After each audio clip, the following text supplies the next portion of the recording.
광야를 잘 통과하면 모세가 된다. 이것이 오늘 말씀의 주제입니다. 토마스 제이 왓슨이라는 사람이 있습니다. 그는 여러 회사들을 합병 인수하면서 IBM으로 회사명을 바꾸고 모든 임직원과 사무실에 표를 걸어놨는데 사훈으로서 think, 생각하라. 그것이 사훈이었습니다. 이것은 이 think를 통해서 오늘날 IBM은 100년 동안에 4만 배가 넘는 주가 상승이라는 기적을 이뤄냅니다. 특허가 5,900여 개에 이르는 최다 특허 보유 기업이 되었고 직원 가운데 노벨상을 수상한 사람들이 5명이나 배출되는 최고의 기업이 되었습니다. 그런데 당시 이렇게 세계 최강이었던 IBM에 도전을 내민 젊은이가 하나 있었습니다. 패기찬 젊은이, 마이크로소프트사의 창업주인 빌 게이츠였습니다. 그는 IBM의 성공 요인을 철저하게 분석하고 그것을 이기기 위한 선택의 무기 중 하나가 Think Weekend, Think Week, 한마디로 집중 생각 주간이었습니다. 그래서 빌 게이츠는 1년에 2번 일주일 동안에 자기의 일상과 관계를 다 끊고 따라의 어느 곳으로 가서 Think Week, 생각 주간을 갖게 됩니다. 거기서 깊이 사색을 하고 독서를 하며 시간을 보냈습니다. 마이크로소프트의 결정적인 선택은 그때 나온 아이디어에서 생각에서 결정이 되었습니다.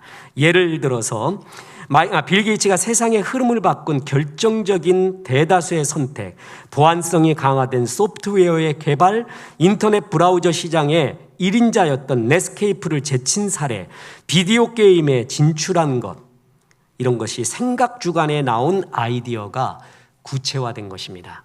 그래서 IBM의 사훈이 think였다면 나는 더 깊이, 더 넓이, 더 치열하게 think하리라, 생각하고 생각하리라. 그런 마음 가운데 IBM 제치고 이제 세계 최고의 자리에 올라가게 됩니다. 이렇듯 생각을 뒤집는 시간은 너무나 중요합니다. 그래서 많은 CEO들이, 과학자, 정치인, 심지어는 시인들도 생각을 뒤집는, 일상으로 어울려져 있는, 버무려져 있는 내 생각을 뛰어넘는, 뒤집어버리는 생각의 시간을 갖는 자기만의 그런 타임들, 시간들을 많이 갖곤 합니다. 이런 집중적인 생각 주간과는 비교할 수 없을 정도로 우리 그리스도인들에게는 더 강력하게 뒤집어지는 시간이 있습니다. 생각만 뒤집어지는 게 아니라 삶 전체가 바뀌어지는, 뒤집어지는 시간, 그게 바로 광야입니다. 광야를 잘 통과하면 자아가 죽고 하나님만 바라봐서 다윗처럼 살게 됩니다. 광야를 잘 통과하면 축복의 통로인 모세처럼 살게 됩니다. 오늘 모세의 이야기입니다. 오늘의 주제는 이것입니다. 광야를 잘 통과하면 축복의 통로가 된다. 모세의 삶은 크게 세 가지로, 세 단계로, 세 40년으로 구별할 수가 있습니다. 첫 번째는 이집트의 왕자로서의 40년, 또 하나는 살인자로 도망자로서 광야에서의 40년, 또 하나는 출애굽하여 광야에서의 또한 40년, 이렇게 셋으로 나눠집니다. 모세는 애굽의 바로의 궁에서 공주의 아들로서 당시 나일강 유역을 중심으로 해서 4대 문명의 발상지인 애굽에서 천문, 역사, 지리, 의학, 기하학 등 세계 최고의 학문, 첨단 학문을 다 배우게 됩니다. 나이 40이 가까이 되었을 때 그의 가슴에는 히브리 민족, 유대인의 피가 끓고 있는데 애굽의 관리인이 히브리 노예를 험하게 다루는 걸 보고 자기 속에 있는 분노 그리고 혈기, 이걸 참지를 못합니다. 그래서 그 애굽 관리인을 때려 죽입니다. 그래서 졸지에 애굽의 왕자에서 미디안 광야로 추락하게 됩니다. 광야의 야인이 되었습니다. 40년 동안 황량한 광야 벌판에서 아무 부름도 없는, 삶의 소망도 없는 듯한 고독한 실존의 존재가 됩니다. 그런데요, 나는 아무 쓸모없는 존재라고 실패만 거듭하고 이렇게 죽을 것 같다라고 라고 주저앉고 있는 모세를 끝까지 주목하고 있는 분이 있었습니다. 끝까지 그를 놓지 않고 있는 분이 있었습니다. 끝까지 그를 다듬고 있는 분이 있었습니다. 그리고 마침내 부르신 분이 있었습니다. 그게 바로 우리가 믿는 하나님이십니다. 하나님은 모세의 광야 생활을 다 지켜보셨습니다. 그리고 이제 모세에게 출애굽하라라는 이스라엘 백성을 애굽에서 끌어내어 약속의 땅 가나안으로 끌고 가라는 위대한 사명을 주게 됩니다. 그게 오늘 본문의 말씀입니다. 다시 보십시오. 출애굽 3장 9절에 이제 가라 이스라엘 자손의 부르짖음이 내게 달하고 애굽 사람이 그들의 괴롭히는 학대도 내가 보았으니 이제 내가 너를 바로에게 보내어 너에게 내 백성 이스라엘 자손을 애굽에서 인도하여 내게 하리라. 이 사명 듣고 모세는 깜짝 놀랍니다. 그래서 그 다음 구절인 3장 11절에 모세가 하나님께 아뢰되 내가 누구이기에 바로에게로 가며 이스라엘 자손을 애굽에서 인도하여 내리까? 이렇게 말합니다. 주님, 내가 누군지 잘 아시지 않습니까? 형편없는 인간입니다. 처량하기 그지없는 꼴로 40년 동안 그냥 썩어온 사람입니다. 하나님의 소명을 받기에는 언감생심이요 형편없는 자입니다. 제가 그럴 자격이 없습니다. 이렇게 말하고 있습니다. 모세는 진짜 미디안 광야 40년 동안 다윗의 광야 생활과 비슷하게 자아가 다 죽었습니다. 겸손을 배웠습니다. 모세가 하나님의 소명의 말을 듣고 이렇게 말하지 않았다는 거죠. 보세요. 하나님 잘 판단했습니다. 역시 하나님 똑똑하십니다. 출애굽의 리더로서는 누구보다도 제가 적격입니다. 보십시오. 저는 애굽의 왕자였습니다. 애굽을 잘 알죠? 그리고 어머니 요게벳의 영향 때문에 제 가슴에는 히브리인의 피가 끓고 있습니다. 애굽도 알고 유대인도 알고 그러니 출애굽할 때는 나밖에 더 자격 있는 사람이 그 리더가 누가 있겠습니까? 역시 하나님 잘 보셨습니다. 이런 소리 안 했다는 것입니다. 자아가 죽지 않으면 그런 소리 합니다. 나만 자격 있습니다. 내가 가능하지요. 이렇게 나오겠는데 모세는 진짜 자기가 아니라고 말합니다. 진짜 다윗처럼 자아가 죽고 주고 겸손해진 것입니다. 하나님은 이런 사람을 쓰십니다. 전도 목회자 무디 목사님은 모세의 삶을 세 단계로 설명했습니다. 이집트 왕실 40년, 나는 대단한 존재다. 미디안 광야 40년, 나는 아무것도 아니다. 출애굽 광야 40년, 하나님은 아무것도 아닌 나를 써주신다. 아름다운 영감 있는, 존경하는, 그리고 좋은 도움을 받고 있는 목회자 찰스 스윈돌 목사님은 모세가 광야에서 삶의 가장 중요한 4가지 박사학위를 받았다고 합니다. 첫째, 무명 박사. 둘째, 기다림의 박사. 셋째, 고독 박사. 넷째, 불편 박사. 이걸 다 견뎌냅니다. 이거를 배웁니다. 그는 다듬어집니다. 그래서 하나님이 쓰실 수 있는 순종의 사람, 전천후 사람이 됩니다. 그래서 출애굽의 리더가 될 수 있었다라는 것입니다. 그런데 잘 기억하십시오. 하나님은 모세 한 사람을 위해서 그를 광야에서 훈련시킨 것이 아니라는 것입니다. 우리가 내가 광야를 걸을 수 있거든요. 내 중심으로만 봐서는 안 됩니다. 나를 연단하고 나의 훈련 때문에 물론 그럴 수 있습니다. 그런데 하나님이 모든 광야를 겪고 있는 그리스도인에게 공통으로 주는 주의 사명과 섭리와 역사는 뭐냐면 내가 이 광야를 통해 이웃을 위로하고 축복하기 위한 축복의 통로가 되기 위해서 광야를 허락하신다라는 것입니다. 이것이 중요합니다. 자, 보세요. 모세는요 40년 동안 광야 구석구석을 헤매며 다녔습니다. 얼마라고요? 4년이 아니라 40년입니다. 말이 40년이지 여러분 지나온 40년 한번 생각해 보십시오. 어떤 세월인가? 그 40년을 광야를 뺑뺑이 돌았어요. 그리고 이제 이스라엘 백성을 출애굽해서 가나안으로 끌고 가는데 그 이스라엘 백성이 자아가 죽지 않습니다. 부정적인 마음 언제나 가득하고 가나안에 대한 생각도 희미합니다. 그 백성이 바로 가나안 들어가면 안 됩니다. 그래서 이스라엘 백성을 가나안 들어갈 수 있는 그릇을 만들기 위해 하나님은 그들 역시 광야로 40년 동안 뺑뺑이 돌립니다. 그런데 생각해 보십시오. 그 광야를 제일 잘하는 사람이 누구였습니까? 바로 모세입니다. 광야에서 어떤 육체적인 갈망이 있으며 정신적인 고독이 뭐며 어떤 영혼의 피폐함이 있으며 어떻게 해야 이 광야 생활을 견뎌갈 수 있는지 몸으로 체득한 사람이 모세였습니다. 그러니까 그들을 광야를 끌고 가면서 처음 맞이하는 이 광야 생활에 다 당황하지만 모세는 느긋하게 내가 먼저 체험했기 때문에 그들을 충만하게 그리고 안정적으로 광야에서 이끌 수가 있었던 것입니다.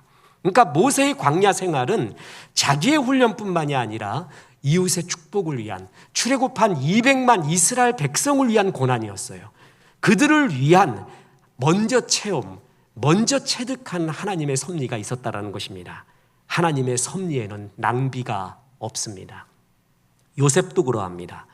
요셉이 이복 형들의 시기를 받아 광야 구덩이에 빠져서 하나님의 은혜로 애굽의 총리 대신이 되었습니다. 그 총리 대신이 된 요셉 앞에 자기의 형들이 오게 됩니다. 얼마나 통쾌했을까요? 세상에 복수도 그런 복수가 있을까요? 자기를 죽이려 했던 형들이 이제 내 앞에 무릎 꿇고 그냥 목숨을 구걸해야 되는 입장에 있습니다. 얼마나 통쾌할까요? 요셉이 막 이런 말 하고 싶지 않을까요? 이야, 세상 정말 끝내주는구나. 이런 일도 일어나는구나. 너희들이 날 죽이려고 했지. 근데 봐라, 난 살았고 산 정도가 아니라 애굽의 총리 대신이 됐고 너희들은 나한테 와서 목숨을 구걸하구나. 세상에 이런 섭리가 어디냐. 내가 딱 말하마. 내가 당한 고난, 고통의 반만 겪게 해주마. 그래도 살려달라고 하지 않고 죽여달라고 애원할 것이다. 영화의 대사처럼 말이에요. 신나게 말했을 것이에요. 그죠? 그런데 요셉 그렇게 말하지 않습니다. 보세요. 창세기 45장 5절에 당신들이 나를 이곳에 팔았다고 해서 근심하지 마소서, 한탄하지 마소서. 하나님이 생명을 구원하시려고 나를 당신들보다 먼저 보내셨나이다. 그는 거인의 어깨에 올라가 있었습니다. 거인의 어깨에서 바라봤습니다. 하나님의 시선이 있었습니다. 사람이 하나님의 시선과 하나님의 은혜가 마음에 없잖아요. 그러면 항상 자기를 중심으로 직경 1km만 생각합니다. 만약에 하나님의 은혜가 없었으면 요셉은요, 내가 당한 고난만 묵상했을 것입니다. 그리고 나를 대적한 자, 나를 해코지한 자만 묵상합니다. 그러면서 남은 힘을 가지고 그에게 복수하는 데 힘씁니다. 이렇게 되는 것이 보통 사람들의 이야기입니다. 그렇게 해서 망한 사람이 바로 이스라엘의 초대 왕 사울이었습니다. 그는 하나님의 큰 비전, 주의 은혜의 마음을 깨닫지 못하고 다윗이 싫었어요. 그를 죽이는데, 그를 시게 하는데 자기의 온 마음과 온 생각과 능력을 다 쏟아버립니다. 이것처럼 불행한 인생이 어디 있습니까? 요셉은 생각했습니다. 당신들은 그렇게 생각할지, 세상은 그렇게 생각할지 몰라도 난 그렇게 생각하지 않습니다. 하나님이 우리 가족 이스라엘을 구원하기 위해 나를 먼저 보낸 것입니다. 그래서 진짜 그 말대로 요셉 때문에 이스라엘, 야곱의 가족은 다 와서 이스라엘 민족을 이루게 됩니다. 요셉이 받은 고난 때문에 애굽도 살고 이스라엘도 살게 됐어요. 하나님의 큰 시선이 그의 마음에 있었습니다. 보냄을 받았다라는 말이 있습니다. 그게 아포슬, 사도의 의미입니다. 내가 먼저 보냄을 받은 거예요. 먼저 고생을 겪게 한 거예요. 그래서 앞으로 올 고생할 이웃들을 도와주고 그들을 위로하기 위하여 내가 먼저 이것을 경험했다라는 것입니다. 보십시오. 모세는 광야까지 경험했잖아요. 그래서 광야까지 인도했습니다. 여호수아는 12 정탐꾼 중 하나가 돼서 가나안까지 들어갔잖아요. 그래서 여호수아가 이스라엘 백성을 가나안까지 이끌고 간 겁니다. 나의 경험, 나의 광야의 경험의 범위가 내 삶의 범위가 되는 겁니다. 보십시오. 인생에는 결이 있습니다. 정말 이것은 설교 시간에 수없이 강조합니다. 돌에도 결이 있고 나무에도 결이 있고 심지어는 고기에도 결이 있고 우리의 숨에도 숨결이라는 게 있고 만물에는 결이 있습니다. 인생 최고의 고수는, 신앙의 승리자는 나를 향한, 우리 민족을 향한, 공동체를 향한 하나님의 결이 뭔가를 보는 자입니다. 결은 목적입니다. 비전입니다. 그래서 최고의 고수 석공은 그 아무리 단단한 돌이라도 그 결에다가 정을 놓고 망치를 칠 때 아름답게 쪼개집니다. 결을 보지 못하고 망치를 치면은요, 돌은 쪼개지기는 하되 아주 쓸모없는 못생긴 돌이 됩니다. 나를 향한 결이 뭔가, 우리 가족을 향한 결이 뭔가 끝없이 물어야 됩니다. 그런데 다 그것을 이루는 방법은 다르지만 공통적인 하나님의 결이 있습니다. 하나님을 경외하는 것입니다. 예배하고 찬양하는 거예요. 이건 누구에게나 준 하나님의 결이에요. 그러니까 내 인생 하나님 찬양하고 하나님께 영광 돌리는 방향으로 살겠습니다. 우리 교회에 하나님의 은혜로 은사 가진 사람들이 많이 있어요. 얼마나 감사한지 모릅니다. 내 글을 잘 쓴다, 글씨 잘 쓴다, 그림 잘 그린다, 뭐 한다. 제일 좋은 거예요. 전도지 만드는 데 사용하면 최고입니다. 내가 이 사파, 전도지를 만들어놨는데 사파 잘하는 사람한테 문의했더니 너무 돈을 달래. 말도 안 되게 돼요. 그럼 기도하는 중에 우리 교회에 그런 사람들이 있다는 거예요. 내가 얼마나 감사한지. 하나님 영광을 위하여 쓰임받는 게 제일 행복한 결입니다.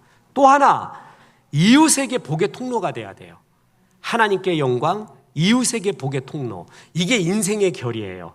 그러니까 내가 사업을 하건 평범한 일을 하건 무엇을 하건 간에 주께 영광, 이웃에게 복이라는 주의 비전과 목적이 항상 가슴에 있어야 돼요. 이러기 위해서, 이웃에게 복이 되기 위해서 내가 뭘 하면 좋겠습니까? 내가 하나님 앞에 하나님의 사람이라는 걸 감동 주기 위해서는 내가 맡은 일, 하고 있는 일에 영혼을 실어야겠구나. 역시 예수 믿는 사람들이 일하면 달라. 호떡 하나를 구워도, 붕어빵 하나를 구워도 달라. 여기 제가 어디라고 말 안 했는데 24시간 편의점이 ECU, 여기 ECU, 여기 교회 근처에 어디에 ECU가 있거든요.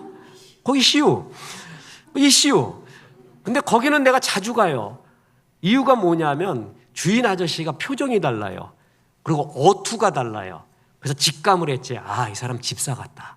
내지는 장로 같다. 벌써 그리스도인 어감이 달라요. 말하는 것도 친절하고 뭐하고. 아니나 다를까? 딱 틀어놨는데, 음악 틀었는데 찬송가가 나오는데 경음악 찬송가 있죠. 근데 그게 굉장히 공감이 있는 대중적인 걸 틀어놔요. 그래서 그 집 가면 편안해. 벌써 축복을 해줘요. 비가 왔어요. 근데 막 뛰어갔어요. 들어갔는데 비가 오는 거예요. 밖에 비 오잖아요. 그러면은 그런 주인이 비 오건 말건, 이 사람 비 맞건 말건 무슨 상관이 있겠어요. 그죠? 그런데 비가 오는데 우산도 없는데 괜찮겠어요? 말이라도 하는 거예요. 얼마나 좋은지. 역시 그리스도인이 하면 다르구나. 내가 이제 언젠가 세기의 만남을 할 겁니다. 난 여기 목사요 부터 시작을 해갖고, 당신 정말 다르구나. 거기가 어디냐고요? 내가 말은 하지는 못하겠어요. 근데 저기 이시오. 알겠습니까? 벌써 그리스도인은 다른 거예요. 정말 이 사람들한테 맡기면 다르구나. 내 일을 통해 주님 앞에 이웃을 축복하는 거예요. 이 두 가지가 우리 인생의 모든 것의 결입니다. 그런데 광야를 잘 통과하잖아요. 그럼 내 가슴에 습기가 생깁니다. 물기가 생겨요. 그래서 이웃을 이해하고 사랑하고 포용하는 마음이 광야를 통해서 생겨납니다. 스펀지가 마르잖아요. 아무 쓸데가 없습니다. 스펀지는 물에 촉촉히 적셔 있어야 돼요. 그래야 물건을 닦을 수가 있습니다. 생명은 습기가 있는 곳에 자랍니다. 여러분 수경식물이라고 아시죠? 흙이 없어도 생물이 자랄 수가 있는 곳이 있는데 그게 물이에요. 그러나 물이 없으면 아무 데도 못 자랍니다. 생명은 습기 있는 곳에 자랍니다. 어떤 사람은 정말 습기가 없어요. 완벽해요. 빈틈이 없어요. 근데 왠지 가까이 가기가 무서워요. 유리장 같아요. 물을 담으면 그냥 한 방울도 안 흘려. 아무튼 겁나 죽겠어 그냥 아주. 그런데 어떤 사람은 옥양목 같아요. 물기가 촉촉히 적셔 있고 대충 흘릴 줄도 알고 그냥 막 흘리고 다녀. 그거 다 주워 먹어 옆에 사람이. 이런 사람이 나중에 이기게 되거든요. 습기가 있는 사람, 그것은 광야에서 배웁니다. 우리가 잘 아는 씨 뿌리는 비유가 있죠. 딱딱한 길가에 뿌려진 것, 돌짝밭에 뿌려진 것, 가시떨기에 뿌려진 것, 그리고 옥토에 뿌려진 것이 있잖아요. 근데 누가복음에는 또 하나가 나온다고 했죠. 보세요. 누가복음 8장 6절에 덜어는 바위 위에 떨어짐에 싹이 났다가 습기가 없으므로 말랐고. 자, 어디에 떨어졌어요? 바위에 떨어져서 싹이 났다가 뭐가 없어서 말랐어요? 습기예요. 습기 없으면 그가 아무리 완벽해 보여도요, 생명이 나지 않습니다. 미국 서부로 가면은 그 이파리가 서부로 갈수록 이파리가 가시가 되어 있습니다. 뭐 때문에 그러죠? 습기가 없어서 그래요. 습기 없는 사람의 특징이 가시가 많아요. 그래서 그 나를 찌르고 이웃을 찔러요. 그냥 한마디 해도 찔러. 두 마디 하면 더 찌르네? 세 마디 하면 거의 그냥 중상을 입혀요. 마음도 그렇고 눈빛도 그렇고 얼굴도 그렇고요. 말투도 그렇고요. 가시가 있는 사람이 있어요. 습기가 있는 사람이 있어요. 사람은 그렇게 포용을 잘합니다. 사랑도 하고 이해도 해주고 말입니다. 마음에 습기가 있는 자가 이웃을 이해하고 복의 통로가 될 수 있는데, 이것을 어디서 배우냐 하면 바로 광야에서 배웁니다. 고생해 보잖아요. 눈물 흘려 보잖아요. 그럼 아픈 게 뭔지, 돈이 없는 게 뭔지, 관계가 끊어진 게 뭔지, 슬픈 게 뭔지, 그것을 배우게 됩니다. 이해하게 됩니다. 그러지 못한 사람은 이론적으로는 알지만 가슴으로는 이해를 못합니다. 리더십 책들이 많이 나오는데 3개로, 3단계로 구별을 합니다. 1단계 리더십은요, 대개 비전을 강조합니다. 2단계, 2세기 제2기 리더십 책들, 존 맥스웰 같은 사람들을 중심으로 한 2단기, 2기의 리더십 책들은 리더의 책임감을 강조합니다. 지금이 3기거든요. 3기 리더십은 서번트 리더십, 긍휼을 강조합니다. 그 가슴에 긍휼이 있냐, 습기가 있냐. 기업도요, 광고를 해도요, 습기 있는 광고가 있어요. 딱 내 이야기 같은 거 있어요. 다 공감을 주는 게 있어요. 그게 되게 습기 있을 때 그렇습니다. 제가 지난 수요일 날 수요 예배 마치고 이제 운동하자, 탁구 치러 가려고 탁구복 입고 자전거 끌고 이렇게 가는데 비가 오는 거예요. 에이, 돌아가자. 오늘 주님 뜻이 아닌가 보다. 그래서 자전거 끌고 다시 교회로 가는데 5층으로 올라가는데 전화가 왔습니다. 탁구장에서 온 거예요. 나보다 5살 위 아저씨가 있는데 저도 같이 서로 청년이라고 부르고 있습니다. 근데 그 사람이 전화 와서, 아유, 한 목사 오늘은 왜 안 왔어요? 그래서 오늘 수요 예배고 그래서 또 늦고 비도 와서 그렇다는데, 아이, 내가 또 한 목사 기다리잖아요. 와요. 그러는 거예요. 그래서 가요. 왜 가냐면 난 그 사람이 좋아요. 왜냐하면 그 사람 저의 형님인데, 어떤 형님이냐면 그 사람은 철심을 4개 박았어. 저는 3개 박았거든요. 저는 3개 박아서 아이언맨 3인데 그 사람은 아이언맨 4야. 나보다 5살이나 많고. 근데 그 사람 보면 좋은 게 4개를 받고 나이도 많은데 신나게 사는 거예요. 탁구도 치고 웃고 제일 쾌활하고. 그리고 탁구장에 바리새인이라고 아세요? 탁구장에 가도 바리새인이 있습니다. 별로 잘하지도 못하는 게 그렇게 의시되고, 초보자들 우습게 알고 쳐다보지도 않고, 초보자는 앉으면은요 인자가 눈들 데가 없어요. 어디 껴주지도 않고. 그 초보자와 고수와의 법칙이 있거든요. 5분 이상 치지 않는다. 왜냐하면 고수가 섬기려고 가는 게 아니잖아요. 자기도 좀 빵빵 치면서 운동하려고 가는데 초보자는 공 죽기 바빠. 그래서 바리새인들은 초보자한테 눈도 안 줘요. 근데 거기서도 예수 믿는 사람은 달라야 돼. 그냥 가보면 앉아 계시면 이리 오세요. 그러고 치고 조금 치고 막 쳐주고 쳐주고 막 웃으며 잘합니다. 막 이러가면서. 그런 형님은 그것도 잘해요. 그렇게 쾌활하게 있어요. 제일 좋은 게 왜 그러냐면 그의 인격과 쾌활함도 있지만은 4개 박은 거. 그게 너무 나한테 위로가 되는 거예요. 야, 4개 박은 사람이 나보다 5살 많은 사람이 저렇게 쾌활하게 잘 살 수 있구나. 내 미래를 또 보는 것 같아요. 그 사람이 안 박았다면은 당신 건강하니까 그렇겠지. 근데 4개나 박은 거예요. 그래서 그게 얼마나 위로가 되는지 모릅니다. 빌립보서 1장 12절에 이런 구절이 나옵니다. 형제들아, 내가 당한 일이 도리어 복음 전파에 진전이 된 줄을 너희가 알기를 원하노라. 진전, 이거를 개역 한글에서는 진보라고 했습니다. 헬라어로 프로코메, 군사 용어인데요. 정찰병이 미리 가서 주력 부대의 길을 닦아놓는 것을 의미합니다. 그러니까 바울 사도가 내가 감옥에 들어간 것은 너희들 앞으로 다 핍박당해서 감옥에 들어오거든. 그러면은 감옥은 어떻게 생활해야 되는지 내가 먼저 경험하는 거야. 그래갖고 너희들에게 알려주려고 하나님이 복음의 진전, 정찰병으로 나를 감옥에 보낸 걸 난 그렇게 믿는다. 얼마나 멋진 말인지 모릅니다. 난 지질이도 복이 없지. 내가 왜 남이 안 겪는 이런 고난을 겪고 이렇게 살아야 되나? 그 세상적인 생각입니다. 내가 복음의 진전으로, 진보로 이런 경험을 해서 이런 아픔을 겪고 있는 사람들을 위로하러 하는구나. 내 이 광야 생활이 하나님의 축복의 통로가 되는 습기를 기르고 있구나. 은혜와 긍휼을 기르고 있구나. 이게 바로 주님의 뜻이요, 주님의 말씀이라는 것입니다. 그렇습니다. 모세는 자기만의 고난이 아닌, 자기만의 광야가 아닌 이 광야를 구석구석 다니면서 출애굽 이스라엘 백성들을 광야에서 잘 인도하는 습기 있는, 그리고 노련한, 전문성 있는 주의 백성이 되었습니다. 바로 이것이 우리를 광야 생활을 겪게 하는 중요한 이유 중에 하나입니다. 이제 끝으로 말씀드립니다. 그러나 반대의 사람이 있습니다. 믿지 않고 불평불만하면 광야에서 다 죽습니다. 저는 성도님이 질문해 오는 것이 있거든요. 그 중에 잊혀지지 않는 것이 몇 가지가 있어요. 그 중에 하나가 이겁니다. 목사님, 고난에 대한 설교를 많이 해주시는데 어떤 사람은 고난 속에서 정말 목사님 설교처럼 잘 되는 사람도 있습니다. 자아도 죽고 하나님 바라보며 잘 되는 사람이 있는데, 어떤 사람은 더 고집세지고 더 완악해지고 더 피폐해져서 망하는 사람도 있습니다. 그래요. 맞아요. 정확한 표현이에요. 설교에서 주로 많이 말이죠.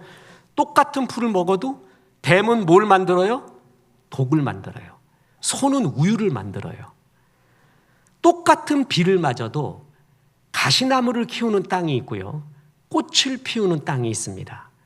사람의 배설물이 물에 들어가면 오염이 되고 땅에 들어가면 거름이 됩니다. 어떤 사람은 광야를 겪으면 오염되는 사람이 있고 어떤 사람은 거름이 되는 사람이 있습니다. 야곱도, 모세도, 다윗도, 엘리야도 모두 광야 속에서 자아가 죽고 주님만 바라보면서 결국 이웃을 위한 축복의 통로가 되었는데, 출애굽 1세대 사람들은, 출애굽 1세대 이스라엘 백성은 광야에서 다 죽어버렸습니다. 이유가 있습니다. 그들은 하나님을 바라보지 않았습니다. 늘 하나님을 원망했습니다. 늘 생각이 과거에 있었습니다. 애굽에 있었습니다. 가나안을 바라보지 않았습니다. 그러면서 불평불만의 말을 쏟아냅니다. 이 사람들 결국 광야에서 다 죽습니다. 출애굽기에서는 이 불평불만의 말을 하나님이 들어줍니다. 그런데 민수기에는 이제 더 이상 들어주지 않습니다. 기절할 하나님의 말씀이 나옵니다. 보십시오. 민수기 14장 27절부터 보면, 나를 원망하는 이 악한 회중에게 내가 어느 때까지 참으랴. 이스라엘 자손이 나를 향하여 원망하는 바, 그 원망하는 말을 내가 들었노라. 그들에게 이르기를, 여호와의 말씀에 내 삶을 두고 맹세하노라. 너희 말이 내 귀에 들린 대로 내가 너희에게 행하리니 너희 시체가 이 광야에 엎드러질 것이라. 우리 차라리 죽었으면 좋겠습니다. 이게 뭡니까? 이런 소리 계속해요.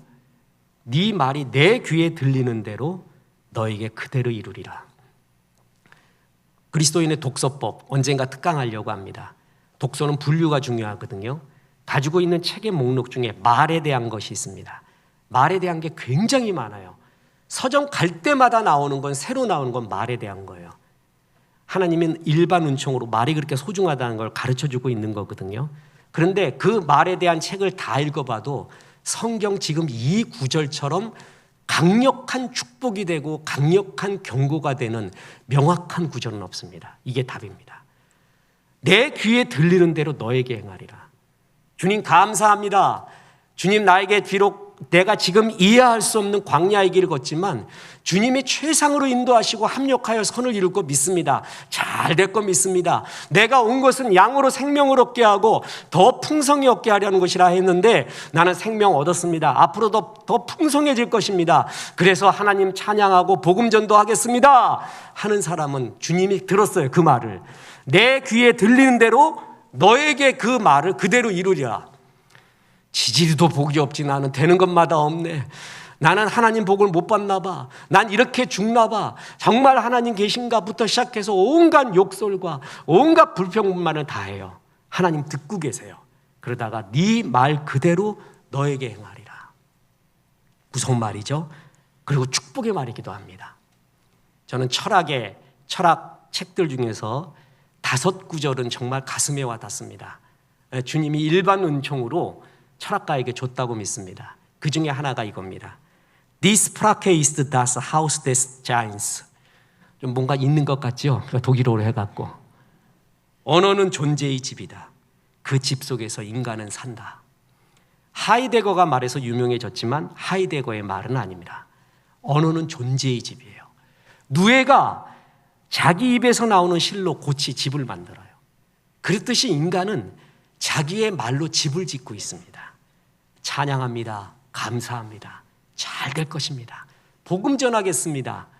기쁩니다. 이런 말을 하잖아요. 그럼 그 집이 지어지는 거예요. 그 속에 내가 사는 거예요. 그 속에서 계속 울리는 건 뭐죠? 감사와 찬양, 기쁨입니다. 못 살겠다. 나는 되는 것마다 안 되냐. 나를 만난 사람들은 전부 도둑놈이었다부터 시작을 해가지고 이런 소리만 하고 있었어요. 그걸로 집을 지은 거예요. 그 속에서 사는 거예요. 계속 그 소리만 들립니다. 언어는 존재의 집입니다. MIT 교수인 노암 촘스키는 언어는 사고, 생각을 지배한다고 했습니다. 생각이 말을 지배하는 게 아니라 말이 생각을 지배한대요. 고운 말을 쓰는 거 중요합니다.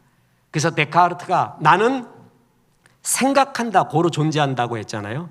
제가 패러디하면 이렇습니다. 나는 말한다, 고로 존재한다.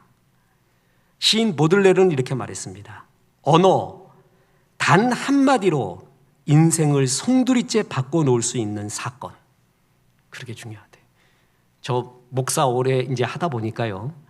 예언의 능력이 생겼는지 내 이단 교주가 돼가려는지 저 사람이 앞으로 어떻게 될 것 같다라는 느낌이 들 때가 있어요. 2가지를 봅니다. 하나는 그가 신실한 예배를 드리는가. 또 하나 믿음의 말을 하는가.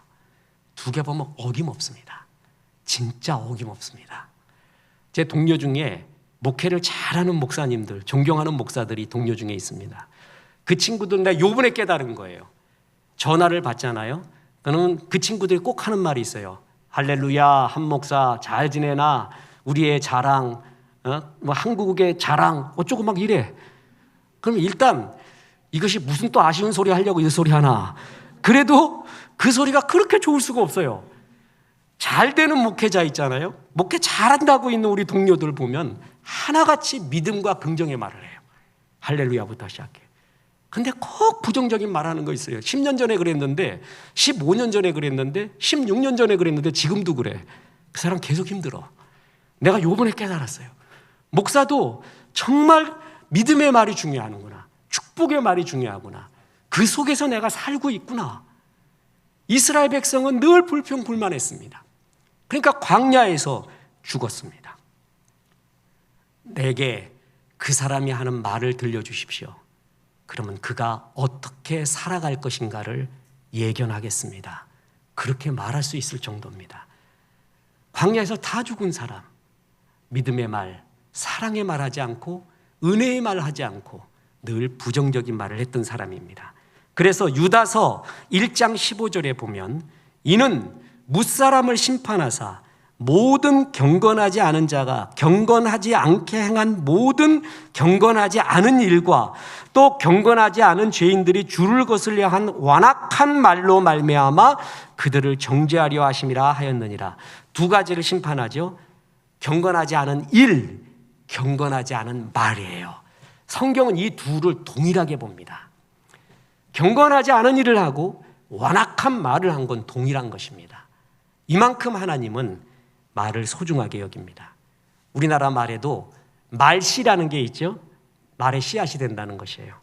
그래서 어제 뿌린 말의 씨앗이 오늘의 나이고요, 오늘 뿌린 말의 씨앗이 내일의 내가 됩니다. 한문 하나 보여드리겠습니다. 이 정도 한문도 모르면 기도 좀 받으세요, 이거는. 그리고 공부를 좀 해야 됩니다. 다 웃고 있지만 반은 모르는 것 같아. 말씀 언과 이룰 성자죠. 정성성자입니다. 말은 이루어진다는 거예요. 잘 보세요. 말씀 언 이룰 성이에요. 말은 그대로 이루어지니까 네 말을 정성스럽게 하라. 정성성. 예수 믿지 않는 한문, 이 세계에도 하나님이 일반 은총으로 이거를 말할 정도입니다. 세상 사람들은 긍정의 말을 말합니다. 그런데 우리는 압니다. 긍정의 말보다 더 위대한 말, 믿음의 말입니다. 그래서 그리스도인은 예배 때 아멘으로 말씀 받고 그 말씀 되뇌이면서 믿음의 말을 해야 돼요. 그래야 가나안 가는 것입니다. 그런데 이렇게 광야에서 죽은 사람들은 늘 하나님 바라보지 않고 과거 애굽만 바라보고 불평불만하면서 이 사람들은 광야의 교훈이 되지 않고 독이 되어 스스로를 찔러 다 죽게 된 것입니다. 결론을 말씀드립니다. 달팽이는 인내 하나로 노아의 방주에 도달했습니다. 달팽이의 평균 시속은 12m입니다. 그러나 끝까지 갔습니다. 끝까지 인내하며 노아의 방주로 갔습니다. 오늘도 내 광야는 왜 이렇게 긴가? 그건 아무도 모릅니다. 그 길의 임계점은 얼마인지 아무도 모릅니다. 그러나 달팽이 같은 속도라도 주님 바라보며 끝까지 가십시오. 그러면 잘 기억하십시오. 광야 다음은 뭐예요? 가나안이에요. 광야 다음은 분명히 가나안입니다. 광야 잘 통과하면 가나안 나옵니다. 광야를 잘 통과하여 자아가 죽고 하나님만 바라보고 모든 이웃을 향한 축복의 통로가 되는 습기 있는 사람이 되면 다윗이 되고 모세처럼 됩니다. 그때 이제 하나님은 나에게 새로운 일을 맡기게 될 겁니다. 모세는 광야의 도망자로 끝날 수가 있었습니다. 다윗은 평범한 막내 목동으로 이름도 없이 끝날 수도 있었습니다. 바울은 율법주의자로 끝날 수도 있었습니다. 그러나 모세는 이스라엘 백성을 가나안 땅에 이르게 한 인도자가 되었고, 다윗은 임금이 되어 다윗 왕조를 세웠고, 바울은 사도가 되었습니다. 여러분, 여기서 끝이 아닙니다. 광야에서 끝이 아닙니다. 자기 자아와 생각에서 자꾸 난 여기서 끝난 것 같다, 난 여기서 헤쳐나오지 못하는 것 같다, 이런 마귀의 음성을 물리치십시오. 거기서 끝나지 않습니다. 잘 통과하면 주님이 다윗과 같이, 바울과 같이, 모세와 같이 새로운 사람으로 나를 만들어 반드시 가나안으로 이끌고 갑니다. 그래서 많은 사람의 복의 통로가 되게 하실 것입니다. 신명기 8장 16절에 내 조상도 알지 못하던 만나를 광야에서 내게 먹이셨나니 이는 다 너를 낮추시며 너를 시험하사 마침내 내게 복을 주려 하심이었느니라. 마침내 주의 복이 임하기 위해서입니다. 잘 통과해서 가나안에서 만납시다. 가나안을 잘 걸읍시다. 이런 아름다운 종 되기를 주 예수의 이름으로 축원합니다. 우리 이 말씀 생각하며 찬송합니다. 나의 영혼이 간절히 잠잠히 하나님만 바랍니다.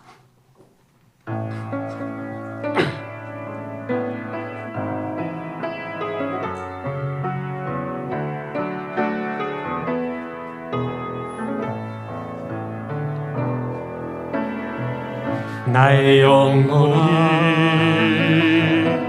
잠잠히 하나님만 바라니요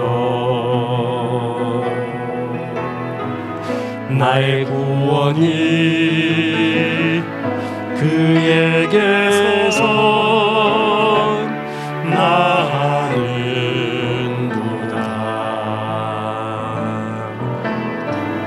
나의 영혼아 잠잠히 하나님만 바라라. 나의 소망이 저에게서 나는도다.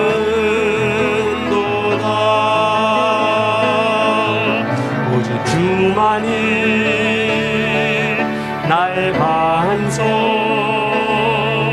나의 구원이시니.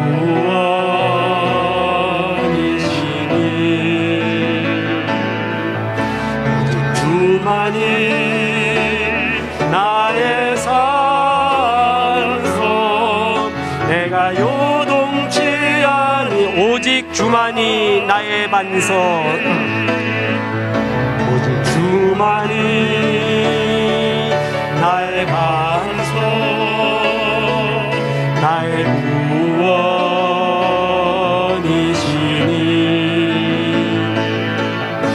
오직 주만이 나의 산성, 내가 요동치 아니하리.